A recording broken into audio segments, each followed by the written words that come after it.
ஊட்டச்சத்து மிக்க பசலை கீரையுடன் மசாலா பொருட்கள் சில சேர்த்து சுவையான தோசை ஒன்றினை தயார் செய்வது எப்படி என இங்கு காணலாம்.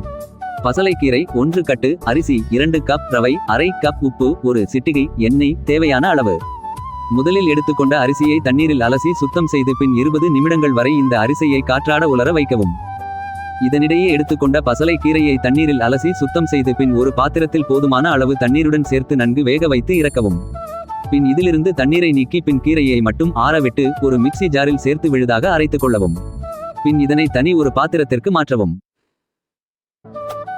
இதனிடையே உலர வைத்த அரிசியை மிக்சி ஜாரில் சேர்த்து பொடியாக அரைத்து பின் பசலை கீரை விழுது உள்ள பாத்திரத்திற்கு மாற்றவும். பின் இதனுடன் ரவை மற்றும் உப்பு சேர்த்து கலந்து விட பசலை கீரை தோசை செய்வதற்கான மாவு தயார். தற்போது தோசை சுட்டு எடுக்க தோசை தவா ஒன்றினை அடுப்பில் வைத்து சூடேற்றவும். தொடர்ந்து இதில் சிறிதளவு எண்ணெய் தேய்த்து தவாவை தயார் செய்யவும். தவா நன்கு சூடேறியதும் இதில் தயாராக உள்ள தோசை மாவினை சேர்த்து பதமாக சுட்டு எடுக்க சுவையான பசலை கீரை தோசை ரெடி.